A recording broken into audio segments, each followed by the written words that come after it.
narrating our lives is about becoming a storyteller.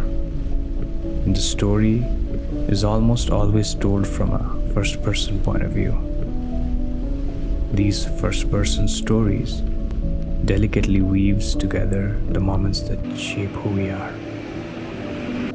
Through our unique perspective, our personal story unfolds from the depths of our being. This point of view represents the mind looking at itself, being self-conscious, both a uniquely human power and a flaw that colors any sense of the truth. The very act of translating an experience requires selective interpretation. The storyteller, therefore, is several degrees removed from the actual experience. What are memories? Those fleeting whispers that dance in the corridors of our minds. Memory constantly entangles clarity and confusion in our search for resonance. We grapple with the insignificance of life, career, love, and family, but our perceptions are shaped by the prism of memory. Why does the mind, a phenomenon in itself, forget and erode so much, only to occasionally deliver moments of sudden epiphany and clarity? But what if there is wisdom hidden within the chaos? What if unraveling the threads of our past, even through the imperfect lens of memory, grants us insights that can shape our future? Now it is with this sense of uncertainty that I find myself drawn to revisiting the journals I've written over the past few years. Will these scribbled words offer a glimpse into my growth, or will they further confound the complexity of my existence? Another day, another crisis. I can't believe I'm almost done with college. It's like everything I've known for the grueling past few years is just about to disappear into the void. India's 21-day nationwide lockdown, 1.3 billion people are staying home in the biggest ever lockdown in the world amid surge of positive coronavirus cases. Prime Minister Modi chaired key cabinet meeting to discuss the preparedness to deal with the coronavirus crisis. What do I have to show for it? A degree that I'm not even sure I want.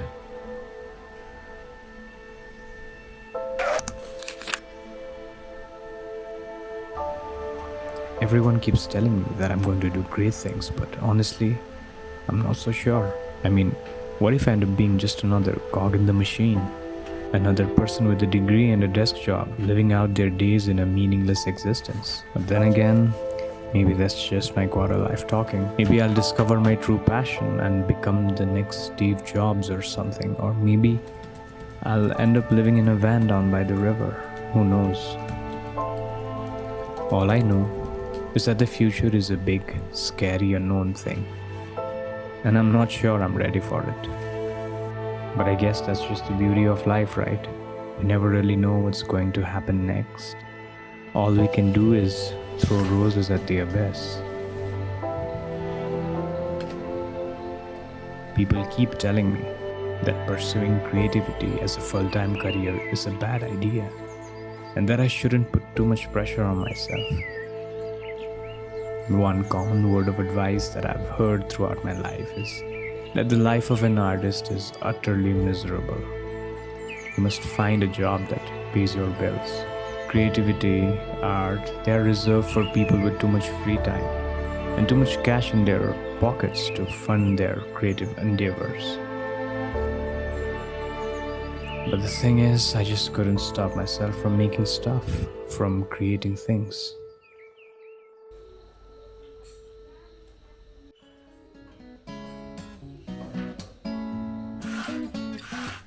The people we put upon pedestals aren't actually that great. They're just regular people who didn't give in to cynicism. The cynics, on the other hand, will fade away, as will your failures. So why not just do what you were born to do?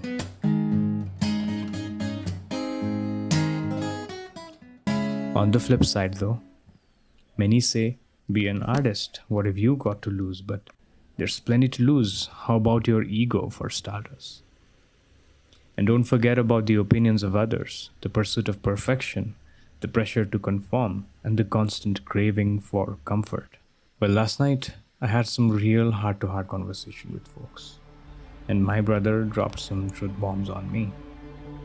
He suggested I started exploring alternate sources of income, since my business ideas have been hitting some major roadblocks. I definitely did not sign up for this. He was right. This was a mistake. Working for 8 hours a day, 7 days a week, and what do I have to show for? Nothing. Simply nothing. Have I made money? A few freelance gigs here and there, but nothing substantial, really. This life is messy, chaotic, and unpredictable. In this world, everything seems to come with a price tag. Even happiness is a commodity, sold to us in the form of self-help books and wellness retreats. And yet we keep buying into the illusion that happiness is just a few steps away, as if it can be achieved by following a simple formula. How naive of us. Maybe it's time to embrace the fact that life is inherently meaningless and that chasing after happiness is nothing but a fool's errand. But then again, what do I know? Maybe I'm just angry because I haven't found my own happiness yet.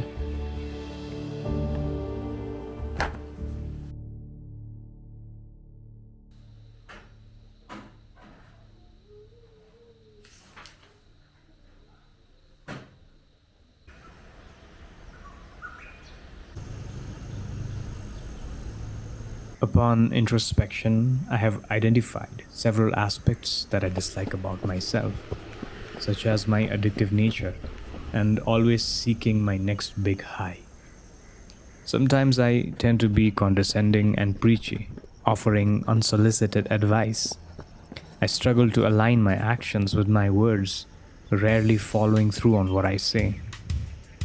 Let us admit, I am a people pleaser, and though I deny at times I tend to seek status, I'm highly emotional and easily get hurt, angry, or irritated. I tend to be lazy. I spend my time watching anime, movies, or TV series. And I've often felt somewhat fake while journaling because I often write as this idealized version of myself. I'm clearly not this perfect human being that I imagine myself to be. But even with all my dysfunction, I know deep down that I want to build something meaningful with my life, something that I can look back on and be proud of. And for me, writing is the key to making that happen.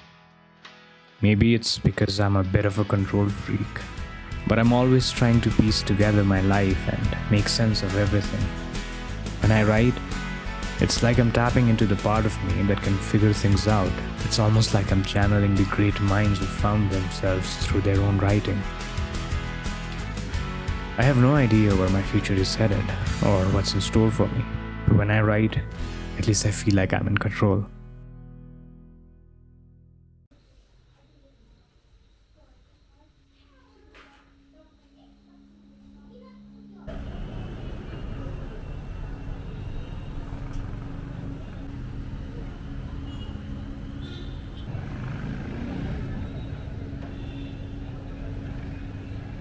We're all storytellers.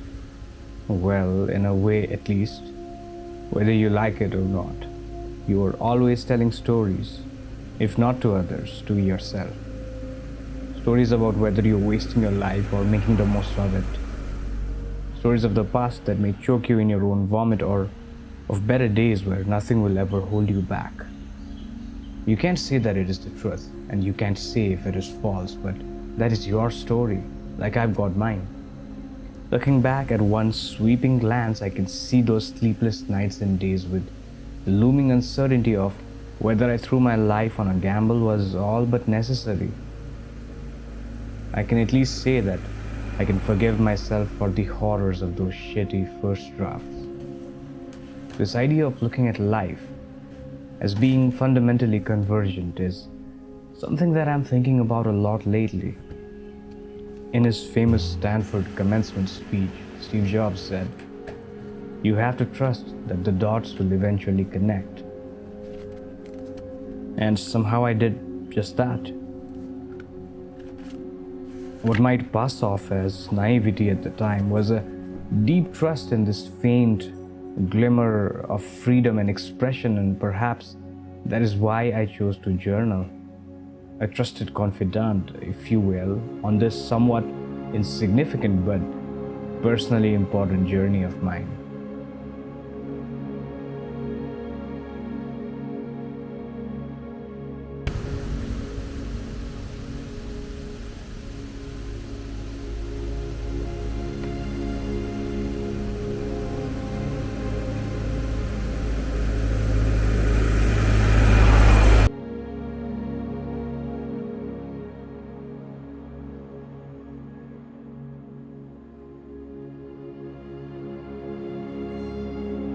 Our existence, like our memories, is a fleeting mood.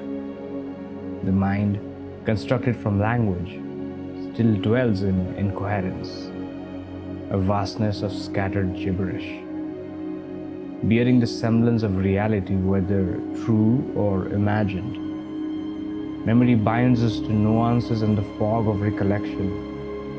If we act based on memory alone, we give ourselves up to echoes, lacking a solid foundation to navigate our lives, yet it remains our only hope.